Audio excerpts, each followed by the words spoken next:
राधे राधे दोस्तों, स्वागत है आपका यूनिक कहानियों में। आज की कहानी मालती जोशी जी की है।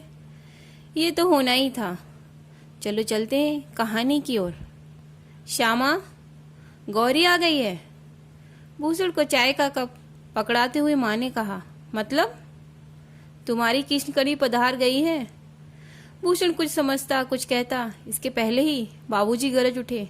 देखो, उसके माँ बाप ने उसे 2 अक्षर का छोटा सा नाम दिया है। अगर बे याद नहीं रहता तो बहू रानी कह सकती हो। अगर रानी कहने में जी भटकती हो तो सिर्फ बहू कह सकती हो। इसके अलावा कोई तीसरा नाम तुम्हारे मुंह से निकला तो ठीक ना होगा, कह देता हूं। ऐसे मैंने क्या कह दिया जो इतने लाल पीले हो रहे हैं? माँ को अनसुना करके बाबूजी आभूषण से मुखातिब हुए। वरखुदार, तुम्हारी बीबी का सरेआम मौखौल उड़ाया जा रहा है और तुम मिट्टी के मादो बने चुपचाप सुन रहे हो। लानत है तुम पर। और फिर टेबल से उठते हुए बोले, चाय पीकर जरा कमरे में आना। उनकी आवाज में ऐसी धौंस थी कि चाय भूषण के गले में फंस कर रह गई। किसी तरह उसने कप खाली किया और डरते डरते बाबूजी के कमरे में गया। वे अखबार पढ़ रहे थे। बाबूजी, आप कुछ कह रहे थे? उसने सहमी सी आवाज में पूछा। हाँ, बैठो जरा।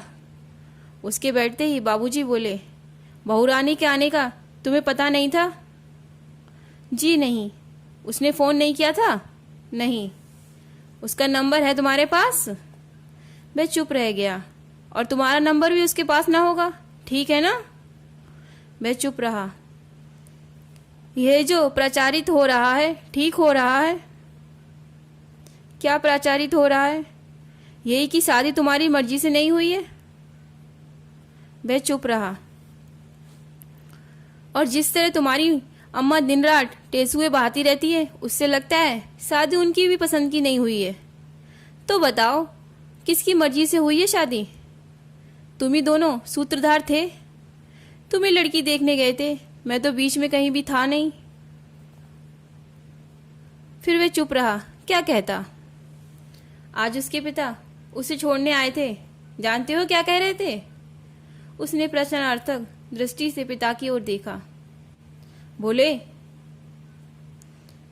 जिस दिन लड़की यहां से गई है उसी दिन उसने ये कह दिया था कि अब लौटकर नहीं जाऊंगी। बड़ी मुश्किल से मना कर लाया हूं।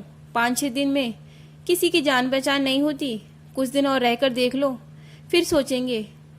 पर बेटा, मैं जानना चाहता हूं कि उन 5-6 दिनों में ऐसा क्या घट गया कि बहू रानी ने यहां आने से मना कर दिया? इस प्रश्न का क्या उत्तर देता वह चुप रह गया। एक बात कान खोलकर सुन लो। मैं तुम्हारी पत्नी है। गाजे बाजे के साथ तुम उसे ब्याह कर लाए हो। अगर उसके सम्मान की रक्षा तुम नहीं कर सकते तो साफ बता दो, मैं कल ही उसे उसके घर छोड़ाऊंगा। समधी जी 4 बातें सुनाएंगे तो सुन लूंगा, पर किसी की बेटी को अपने घर में प्रताड़ित नहीं होने दूंगा।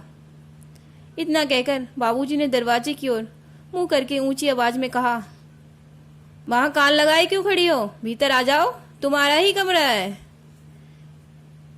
मां सकुचाई सी भीतर आई। वहां कान लगाए क्यों खड़ी थी? मैं तो ऐसे ही देख रही थी। क्या? यही कि बाप बेटे के बीच क्या घुसर पुसर हो रही है। मैं बेटी की कान खिंचाई कर रहा था। अच्छा हुआ तुम आ गई। लगे हाथ तुमसे भी निपट नहीं लेता हूं। अब मैं जो कह रहा हूं उसे कान खोलकर सुन लो। बहू जब पहली बार आई थी तब तुमने उसे कई नामों से नवाजा था। माँ बस पूनों की जोड़ी कहा था। एक गाना भी बनाया था, राधा क्यों काली मैं क्यों गोरा। अपनी इस कलाकारी पे तुमने खूब वाहवाही भी लूटी थी। मुझे उस समय भी ये सब अच्छा नहीं लगा था, पर घर में मेहमान थे और मैं उनके सामने तुम्हारा अपमान नहीं करना चाहता था। पर आज तुम्हें मैं वार्निंग देता हूँ, आज के बाद कभी तुमने उसके रंग रूप पर पक्ति कसी तो मुझसे बुरा कोई ना होगा। उस समय मैं यह नहीं देखूंगा कि कौन है सामने। और मेरा गुस्सा तुम जानती हो। अगर अपनी इज्जत प्यारी है तो आगे से सावधान रहना, समझी? भूषण को वहां बैठने में संकोच होने लगा। मैं उठ खड़ा हुआ। बाबूजी, मैं चलूं? जरा फ्रेश हो लेता हूं। जाओ, मैंने जो कहा है उसे याद रखना। कमरे से बाहर निकलकर उसने एक लंबी सांस ली। भीतर उसका दम जैसे घुटा जा रहा था। बाबूजी आज अपने प्रिंसिपल वाले अंदाज में थे। अपने कार्यकाल में वे अपने कठोर अनुशासन के लिए प्रसिद्ध रहे हैं। वे बाबूजी के कमरे से बाहर आ गया, पर अपने कमरे में जाने की उसकी हिम्मत नहीं पड़ रही थी। एक एक सीढ़ी चढ़ना उसके लिए पहाड़ चढ़ने जैसा हो रहा था। कमरे में निधि थी, जिसे उसके पिता उसकी अनिच्छा के बावजूद जबरन यहाँ छोड़ गए थे। इस अपरिचित स्नेहीन वातावरण में उसे छोड़ते हुए क्या उनके मन में जरा भी दर्द न हुआ होगा। कमरे के सामने पहुंचकर वह कुछ क्षण खड़ा रहा। फिर उसने एक लंबी सांस ली, उड़ले हुए दरवाजे को धीरे से ढेलकर भीतर गया। अपने पीछे दरवाजा उड़ालकर वह कमरे का निरीक्षण करने लगा। उसका सूटकेस, हैंडबैग, पर्स सब अभी वैसे ही रखे हुए थे जैसे प्लेटफॉर्म पर सामान रखा हो। सोफे की बाह पर कुशन रखकर वह लेटी हुई थी। डूबते सूरज की किरणें खिड़की से आकर उसके चेहरे पर पड़ रही थी।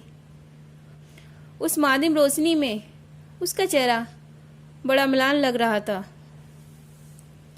भूषण का मन कौशल्या सा हो आया। पता नहीं ये सफर की थकान थी या अपने आशाएं बुद्धिहीन होने का एहसास। इस समय निधि का पूरा वजूद ही बड़ा करुण लग रहा था।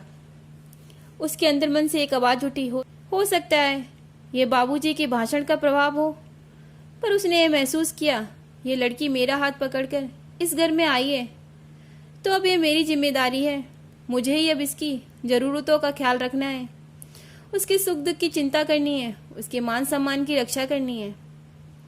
वह धीरे से जाकर पास वाली कुर्सी पर बैठ गया, पर उतनी सी आहट से भी उसकी आंख खुल गई। कपड़े संभालती हुई मैं उठ बैठी। सॉरी तो मुझे कहना चाहिए, तुम्हें नींद से जो जगा दिया। मैं सोई नहीं थी, बस लेट गई थी, बहुत थक गई थी ना। उसकी मुद्रा एकदम शांत, स्वर कोमल और मधुर था। कितने बजे पहुंची? दोपहर 3 बजे। पापा छोड़ने आए थे ना, रुके नहीं, उन्हें काम था। इसके बाद वह कुछ क्षण चुप रहा, फिर पूछा, घर पर सब कैसे हैं? अच्छे हैं, सब ने आपको विश किया है। थैंक्स। फिर एक अंतराल, फिर एक प्रश्न, सुबह कितने बजे चले थे? 7 बजे। रास्ते में 2 बार रुके भी थे, चाय के लिए और खाने के लिए। हाँ, रुकना तो खैर पड़ता ही है, उसने कहा, और फिर एक मौन उन दोनों के बीच पसर गया। उसे अपने ऊपर तरस आ रहा था। उसके पास कहने के लिए कुछ नहीं है। सोच सोच कर एक एक फालतू सा प्रश्न पूछता जा रहा है। एक एक कमरे में छाई उस निर्वरता का भंग हुआ। दरवाजा भड़ाक से खुला और रंजना कमरे में दाखिल हुई। चाय का कप एक तरफ से टेबल पर पटकते हुए बोली, बाबूजी ने भिजवाई है। और जिस तेजी से आई थी उसी तेजी से बाहर चली गई। उसके तेवर से ये साफ जाहिर था कि यह काम उसे बेहद नागवार गुजरा है। बाबूजी की अवज्ञा करने की हिम्मत नहीं थी, नहीं तो वह नहीं आती। शायद निधि ने भी इस बात को महसूस किया। बोली, दीदी ने नाहिक तकलीफ की, मैं आने वाली ही थी। कोई बात नहीं, तुम आज थकी हुई हो ना, इसलिए। पर वह जानता है कि अगर उसे इस तरह चाय पेश की हुई होती तो वह कप उठाकर फेंक देता। पर यह बेचारी घर की बहू है, यह अपने तेवर किसे दिखाएगी, कैसे दिखाएगी? कितनी देर तक वह चाय ऐसी ही रखी रही। फिर उसने कहा, चाय ठंडी हो रही है, पी लो। निधि ने कप उठाकर एक ही घूंट में खाली करके रख दिया। फिर बोली, दरअसल मैं इन कपड़ों में नीचे जाना नहीं चाहती थी और इतनी थकी हुई थी कि साड़ी पहनने की हिम्मत ही नहीं थी। अब उसने ध्यान से देखा, निधि सलवार सूट पहने हुई थी। उसने कहना चाहा, तो क्या हुआ, रंजना भी तो सूट ही पहनती हैं। पर वह चुप रहा। क्या पता माँ ने बहू के लिए कोई ऑर्डिनेंस जारी कर रखा हो। कम से कम आज तो वह माँ से पंगा नहीं लेना चाहता था। बाबूजी से डांट खाकर वे वैसे ही जली भुनी बैठी होंगी। कपड़े बदल कर वे नीचे जाने लगी तो वह कहने को हुआ, नीचे जा ही रही हो तो ये कप लेती जाओ और धोकर ले जाना, नहीं तो माँ को बात करने का मौका मिल जाएगा। पर यह कहने की उसकी हिम्मत न हुई। उसके घर में लगी नौकरों की फौज वह देख आया था। कप प्लेट धोने की नौबत निधि पर शायद ही कभी आई हो। उसके जाते ही भूषण पलंग पर लेट गया। कपड़े बदलने तक की उसमें ताकत ना रही ऑफिस से वैसे ही थका हारा आया था, आते ही बाबूजी से सामना करना पड़ा। वह परस्त हो गया। लेटे लेटे वह अपने आसपास देखने लगा। जब भी वह फुर्सत में होता है अपने आसपास देखता है और आश्चर्य में डूब जाता है। सब कुछ जैसे स्वप्न सा लगता है। छत पर बनी मामूली बरसाती का निधि के पापा ने जैसे काया पलटी कर दिया था। यही वही बरसाती थी जहाँ घर के शोरगुल से बचने के लिए वह यहाँ आकर पड़ता था। गर्मी में रात को सोने की कोशिश भी करता था। उस पुरानी बरसाती का अब कहीं चिन्ह भी ढूंढने नहीं मिलता। सगाई और शादी के बीच में 3 महीने थे। बाबूजी से आज्ञा लेकर निधि के पापा ने उन 3 महीनों में ये सपनों का संसार खड़ा किया था। खूबसूरत बेडरूम, नीले डिस्पेंसर से पुती दीवारें, फॉल्स सीलिंग से जगमगाती बल्बों की कतार, दीवार पर टंगा छोटा सा टीवी, क्यूट सा छोटा सा सोफा सेट, एक writing table, book shelf, shoe rack और एक नक्काशीदार भव्य पलंग। बेडरूम के पास छोटा सा ड्रेसिंग रूम जिसमें गोदरेज की अलमारी, कलात्मक ड्रेसिंग टेबल और कपड़े टांगने के लिए सुंदर स्टैंड है। छोटी सी लॉन्ड्री बैग है। कोटा स्टोन का छोटा सा प्लेटफॉर्म है। दीवार में 2-3 प्लग वाइट भी हैं। उसके बाद वह सर्व सुविधा युक्त bathroom, geyser, shower tertian, exhaust fan, नीचे मैट, नीले टाइल्स की दीवारें, उसी रंग से मेल खाती टॉयलेट सीट और वॉश बेसिन। बाथरूम में छोटा सा पंखा भी है और बेडरूम में एसी है। पूरे घर में एसी वाला यही कमरा है। बाकी लोग तो कूलर पे ही गुजारा करते हैं।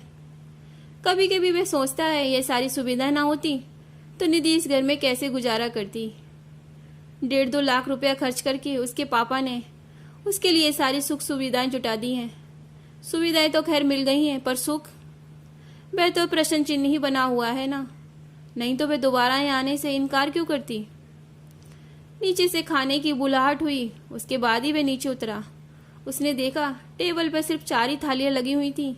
उसे आश्चर्य हुआ। दिन में तो सबके समय अलग होते हैं, पर शाम का खाना तो सब साथ ही खाते हैं। फिर आज क्या हो गया? और लोगों की थालियां कहाँ हैं? बाबूजी ने पूछा। आप लोग बैठिए, हम लोग बाद में ले लेंगी। भूषण को बहनों पर गुस्सा आया। कम से कम उन लोगों ने तो कहना था कि हम भाभी के साथ खाएंगे। खाने के साथ में मिठाई परोसी जा रही थी। लो भाई, मिठाई खाओ, तुम्हारी ससुराल से आई है। मिठाई लीजिए, आपके समधी जी लाए हैं। तुम दोनों भी चखो, भाभी के मायके से मिठाई आई है। बाबूजी तो माँ की नस नस जानते थे। उन्होंने फौरन ताड़ लिया। बोले, मिठाई परोसते समय तुम्हारा सुर इतना कड़वा क्यों है? सुर क्यों कड़वा होगा? बस कह रही हूँ, 1 पैकेट मिठाई है, बस खाओ और खत्म करो। मतलब क्या होगा? अब 1 पैकेट में क्या तो खाएंगे और क्या बांटेंगे? किसे बांटनी है? आस पड़ोस में देनी होती है। पहली बार बहू पीहर से आई है तो आस पड़ोस में बायना देना होता है। खैर, उन लोगों को पता नहीं होगा। भूषण ने कनखियों से देखा। पुराने डाइनिंग टेबल की कुर्सी पर निधि गुमसुम सी बैठी थी। माँ की टिप्पणी उसने सुनी तो जरूर होगी, पर उसका चेहरा वैसा ही भावहीन बना रहा। एकाएक उसका खाने से भी जी भर गया और वह उठ गया। इतनी जल्दी? माँ ने पूछा। क्या ससुराल की मिठाई से ही पेट भर गया? उसने कहना चाहा, मिठाई से भी और तुम्हारी बातों से भी, पर वह चुप रहा। बाबूजी सामने थे। फिर शाम के प्रसंग की पुनरावृत्ति हो जाती। माँ का मूड और खराब हो जाता। बाबूजी खाना खत्म करते उठते हुए बोले, अब फालतू काम मत करवाती रहना। बहू दिन भर की थकी हारी है, उसे जल्दी खा पी कर सोने जाने दो। मुझे तो अभी समय लगेगा। रसोई समेटनी है, दूध जमाना है, एक्वागार्ड चलाना है। उसे पहले ही खिला दूंगी। तो हम लोगों के साथ ही खिला देना था ना। आप कहें तो कल से सबसे पहले इसकी थाली लगा दूंगी, बस। भूषण समझ गया माँ ने शीत युद्ध का शंकानंद कर दिया है। वह चुपचाप हॉल में बैठकर टीवी देखता रहा। इस मंगलाचरण के बाद निधि ने क्या खाया होगा, कैसे खाया होगा, ये सोचकर ही उसका मन भर आया। खाना खाकर निधि ऊपर चली तो वह उसके साथ ही जाना चाहता था, पर माँ के डर से बैठा रहा। बहनों के सामने माँ ने कोई अभद्र टिप्पणी कर दी तो उसे बहुत शर्मिंदा होना पड़ेगा। पिछली बार जब निधि यहाँ आई थी तो घर में शादी का माहौल था। घर में ढेर सारे मेहमान थे। उसके दापंते की असली शुरुआत तो अब होनी थी। अब आगाज ही ऐसा हुआ है तो अंजाम पता नहीं क्या होगा। इस शीत युद्ध का परिणाम पता नहीं क्या होगा। मैं आज रात निधि से पूछने वाला था कि उसने दोबारा यहाँ आने से इनकार क्यों किया था। अब वह प्रश्न ही रद्द हो गया था। उत्तर उसके सामने था। बंद दरवाजे पे वह दस्तक देता, इसके पहले ही दरवाजा खुल गया। शायद निधि ने उसे हॉल से ही देख लिया था। भीतर आते हुए उसने कहा, दरवाजा लॉक करके क्यों बैठ गई थी? गाउन पहन लिया था ना, इसलिए। निधि ने कंधे से दुपट्टा उतारते हुए कहा, एकदम से कोई आ जाता तो अच्छा नहीं लगता। अब इतनी रात को कौन आएगा? सो तो है, फिर भी साड़ी पहनकर सोने की आदत नहीं है ना। उस समय सब नया नया था, घर में मेहमान भी थे, इसलिए साड़ी पहनकर सो लेती थी। ओके, उसने कहा और फ्रेश होने चला गया। वॉशरूम से लौटकर देर तक टीवी देखता रहा, पेपर पढ़ता रहा। मन में असंख्य कुंठाएं थीं। उनके जवाब पाने का यत्न करता रहा। आखिरकार हार कर उसने बत्तियां बुझा दी और आकर लेट गया। कोई 15-20 मिनट बीते होंगे कि उसने कंधे पर हल्का सा स्पर्श महसूस किया। औसत भारतीय पुरुषों को प्रणय प्रसंग में स्त्री की पहल करना अच्छा नहीं लगता। भूषण भी अपवाद नहीं था। उसने वितृष्णा से निधि की ओर देखा। नाइट लैंप की रोशनी में उसने देखा मैं ओठों पे उंगली रखकर उसे चुप रहने का इशारा कर रही है और उंगली से दरवाजे की ओर इंगित कर रही है। उसे कुछ समझ में ना आया, पर वह धीरे से उठा, दरवाजे की ओर गया कि हॉल से देखा तो एक छाया सी नजर आई। उसने दरवाजा खोला और बुरी तरह चौंक गया। माँ, तुम? अप्रत्याशित रूप से दरवाजा खुलने से माँ भी हड़बड़ा गई थी और भूषण तल्ख स्वर में पूछ रहा था, यहाँ इतनी रात तुम क्या करने आई हो? कुछ नहीं, बस देखने आई थी। क्या देखने आई थी? चिल्ला क्यों रहा है? जा रही हूँ। और वह धीरे धीरे सीढ़ियां उतर गई। भूषण कितनी देर तक हतबुद्ध सा वहां खड़ा रहा। फिर उसने धीरे से दरवाजा बंद कर लिया। बंद दरवाजे पर सिर टिकाए हुए बड़ी देर तक खड़ा रहा। बिस्तर पर लेटने का उसका साहस नहीं हो रहा था। वह बेहद शर्मसार महसूस कर रहा था। खड़े खड़े जब पैर जाम हो गए तो बिस्तर पर आकर बैठ गया। दोनों हथेलियों में सिर थामकर वह देर तक बैठा रहा। लगता था कि अगर हाथ हटा लेगा तो सिर फट जाएगा। सॉरी, पीछे से मृदुल आवाज आई। सॉरी किस लिए?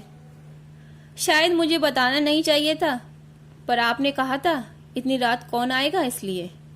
तुम्हें पता था कि वहां माँ है? निधि ने स्वीकृति से सिर हिला दिया। कैसे? पिछली बार जब मैं यहाँ आई थी ना, तो रात को सीढ़ियों पर चढ़ने उतरने की आवाज़ सुनकर डर गई थी। फिर एक रात मैंने बोल्ट उतार कर रखा। जब सीढ़ियाँ उतरने की आवाज़ सुनाई दी तो धीरे से खोलकर देखा माँ जी थी। उसने पूछना चाहा कि डर लगा तो मुझे जगह क्यों नहीं लिया, लेकिन पूछ ना सका, क्योंकि इतना विश्वास उसने दिया ही कब था कि वह अपना डर या दर्द उससे बांटती। उसने बस यूं ही पूछ लिया, माँ क्या रोज आती थी? रात में 1-2 बार तो जरूर आती थी। मैं फिर हाथों में सिर थामकर बैठ गया था। निधि ने फिर एक बार सॉरी कहा तो बोला, तुम बार बार सॉरी क्यों बोल रही हो? मुझे पता होता कि आप इतने डिस्टर्ब हो जाएंगे तो मैं बताती नहीं, पर सच में मुझे ऐसे वातावरण की आदत नहीं है। मेरे भैया की शादी को 5 साल हो चुके हैं। पापा को तो सवाल ही नहीं उठता। मम्मी भी उनके कमरे में कभी नहीं जाती। तनिष्क के समय भाभी की तबीयत थोड़ी ढीली थी, तब 1-2 बार गई होगी। कुछ काम होता है तो मिस कॉल दे देती है। मुझसे भी कहती है कि जब भैया घर पे हुआ करें तो कमरे में मत जाया करो। उस दिन माँ जी अचानक इस कमरे में आ गई थी। ये बात अगर मम्मी को बताऊंगी तो वे बेहोश हो जाएंगी। बताया तो नहीं ना? ऐसी बात क्या बताई जाती है? निधि ने कहा। थैंक यू, उसने तहे दिल से कहा और वह फिर चुप हो गया। वह सारा प्रसंग उसकी आंखों के सामने घूम रहा था। उस दिन उसकी सुहागरात थी। रिश्ते की भाभीियों ने दिन भर लगकर उसका कमरा सजाया था। देर तक दीदी लोग और भाभियां कमरे में चुगलबाजी करती रही थी। कोई 10 बजे उन लोगों ने कमरा खाली किया था। वह दरवाजा बंद करने की सोच ही रहा था कि माँ आंधी की तरह कमरे में चली आई थी। आते ही उसे लिपट कर रो पड़ी थी। रोते हुए उनका प्रलाप जारी था।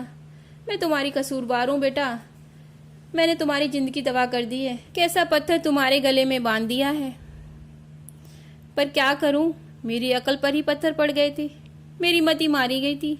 पता नहीं उन लोगों ने चाय में क्या पिला दिया था, हलवे में क्या खिला दिया था। मेरी आंखों में धुंध पड़ गई थी, मुझे कुछ दिखाई नहीं दिया था। मुझे मालूम है बेटा, भगवान इस गलती को कभी माफ़ नहीं करेगा, पर तुम माफ़ कर देना बेटा, अपनी माँ को माफ़ कर देना। माँ उसकी छाती में मुंह छिपाकर रोए जा रही थी और वह पत्थर की मूरत सा निस्पंद खड़ा था। और एक कोने में खड़ी निधि इस दृश्य को देखकर सहम गई थी और थर थर काँप रही थी। तभी बाहर से बुआ की कड़कदार आवाज़ सुनाई दी, भाभी, बच्चों के कमरे में क्या कर रही हो? बंद करो ये नौटंकी और बाहर निकलो। बुआ यूं तो बाबूजी की छोटी बहन थी, पर उम्र में माँ से बड़ी थी और बाबूजी की तरह ही रोब दाव वाली थी। उनसे भिड़ने का साहस माँ में न था। उनकी आवाज़ सुनते ही माँ सहम कर दूर हो गई और धीरे धीरे चलकर कमरे से बाहर हो गई। बुआ ने आगे बढ़कर दरवाज़ा बंद कर लिया और कहा, बेटा अंदर से बंद कर लो। बहरात मधुयामिनी एक दूसरे से आंखें चुराते ही बीत गई। क्या माँ यही चाहती थी? क्या आज भी उनका इरादा यही था? माँ के प्रति एक अव्यक्त गुस्से से उसका मन भर उठा। उसका परिणाम ये हुआ कि उसने निधि को आगोश में भर लिया और कहा, थकी हुई हो ना, सो जाओ, फालतू बातों पर सोचकर परेशान मत हो। ओके। उनकी मधुयामिनी का मुहूर्त शायद आज का ही था। वह वॉशरूम से निकला ही था कि निधि ने पूछा, चाय लेंगे? चाय? उसने विस्मय से कहा, इस बार मैं ना एक इलेक्ट्रिक केटल और चाय कॉफ़ी के लिए रेडीमेड पाउच लेती आई थी। सिर्फ चाय के लिए कपड़े बदलकर नीचे जाना बड़ा बोर लगता है। ठीक तो है, उसका गाउन पहनकर नीचे जाना माँ कभी पसंद नहीं करेगी। भूषण ने कहा, ऐसा करो, आज तुम अकेले पी लो, नीचे बन गई होगी ना, उसके साथ न्याय करना होगा, कल से साथ पियेंगे। आज वहाँ बता दूंगा, पर चाय पियोगी कैसे? मैंने कल वाला कप रख लिया था। भूषण का मन खराब हो गया। शादी के समय वह पूरे दर्जन भर कप प्लेटों वाला सुंदर टी शर्ट लाया था। माँ ने पता नहीं उसे कहाँ छिपा कर रख दिया और किसी ठेले से 2 दर्जन मंग उठाकर ले आई थी। बोली, शादी में ढेर सारे लोग रहेंगे, दिन भर चाय बनती रहेगी, टूट फूट भी होती रहेगी, बेकार में सेट खराब हो जाएगा। भूषण ने मान लिया था, पर अब तो शादी को महीना भर हो गया है, भाई मग्स चले आ रहे हैं। वह चलने लगा तो निधि बोली, मैं नहा धोकर तैयार होकर ही नीचे आऊंगी, चलेगा ना? चलेगा, उसने कहा और नीचे उतर गया। माँ प्रतीक्षा ही कर रही थी। उसके लिए चाय डालते हुए बोली, रानी जी आ रही हैं, या चाय ऊपर भिजवानी पड़ेगी? उसने कौशल्य स्वर में कहा, रानी जी के लिए कष्ट करने की जरूरत नहीं है, वे ऊपर ही चाय बना लेंगी। कैसे? पूरा इंतजाम करके लाई हैं। और यहाँ जो बन गई है उसका क्या होगा? मैं पी लूँगा, 2-2 कप पियोगे? क्या फ़र्क पड़ता है, पानी ही तो है। वैसे भी फेंकने से तो अच्छा है कि किसी के पेट में जाए। अपने लिए बना रही थी तो तुम्हारे लिए भी बना लेती हूँ, उसने तो कहा था, पर यहाँ 1 कप जाया हो रहा था तो तुम लाल पीली हो रही थी। 2 कप वेस्ट होते तो पता नहीं तुम क्या करती। कल से ऊपर ही पीऊँगा। सुबह हम दोनों की चाय मत बनाना। और हाँ, वह नया वाला टी शर्ट कहाँ है? मैं 2 पीस ऊपर ले जाऊंगा। क्यों? ये मग क्या बुरे हैं? अच्छे भी नहीं हैं। तुम लाई थी तब भी मैंने कहा था, तुमने कहा था शादी में चलने दो। अब शादी को इतने दिन हो चले हैं, फिर भी तो क्या फेंक दूं? किसी को उठाकर दे दूं? पैसे पेड़ पर नहीं फलते, समझे? अभी तुम ऊपर चाय भिजवाने की बात कर रही थी तो याद आया, कल सुना बाबूजी ने ऊपर चाय भिजवाई थी। क्यों? मैं बोले, सफर से थकी हारी आई है बहू, उसे ऊपर ही चाय दे दो। ये बात बाबूजी को क्यों कहनी पड़ी? आप लोगों में से किसी के मन में क्यों नहीं आई? और रंजना, तुम एमए की विद्यार्थी हो, तुम्हें इतने एटिकेट नहीं है कि किसी के कमरे में जाने से पहले नॉक करना चाहिए? उसे क्या मालूम था दिन में भी रासलीला ही चल रही होगी। वहाँ रासलीला चल रही थी? उसने कड़कती आवाज में पूछा। रंजना, मिमियाते हुए बोली, हमने कुछ नहीं कहा था। माँ आपने ही सही कह रही हैं। फिर दरवाज़ा क्यों बंद था? माँ बोली, दरवाज़ा अगर बंद होता तो ये जो आंधी की तरह भीतर आई थी आ सकती थी? रंजना मुंह फुलाकर वहां से उठ गई। माँ बोली, वैसे भी 24 घंटे दरवाज़ा बंद मत रखा करो, घर में जवान बहनें हैं। अभी मेरी बीवी को आए 20 घंटे भी नहीं हुए हैं और तुम 24 घंटे की बात कर रही हो। और रात को मातेश्वरी आप ऊपर आई तब रात के 11 बज रहे थे। ये बात रात भर से भूषण के मन में खुदक रही थी। उसने कहकर मन हल्का कर लिया। एक क्षण को माँ के चेहरे का रंग उड़ गया। फिर बोली, मैं रात की बात नहीं कर रही थी, शाम की बात कर रही थी। उस बात का निराकरण हो गया। तभी निधि नहा धोकर आई। मम्मी जी, वॉशिंग मशीन कहाँ है? वॉशिंग मशीन का क्या करोगी? वॉशिंग मशीन का कोई क्या करता है? भूषण ने रूखे स्वर में कहा। कपड़ों के लिए पूछ रही थी। तुम दोनों एक बात कान खोलकर सुन लो। क्या इस घर में वॉशिंग मशीन नहीं चलेगी? उसमें पानी भी बहुत लगता है और बिजली भी बहुत खर्च होती है, तो कपड़े कैसे धुलेंगे? अब तक कैसे धुल रहे थे? पिछली बार तो 4-5 दिन की बात थी, मैं सब घर ले गई थी। वाह क्या बात है। माँ के एक एक शब्द से रोष प्रकट हो रहा था। उसी समय माँ बाबूजी के कमरे का पोछा लगाते हुए कौशल्या बाहर निकली। भाभी जी फिक्र मत करो, मैं आपके कपड़े धो दूंगी। थैंक यू दीदी, निधि ने मृदुल स्वर में कहा। थैंक यू किस लिए? वह क्या मुफ्त में धोएगी?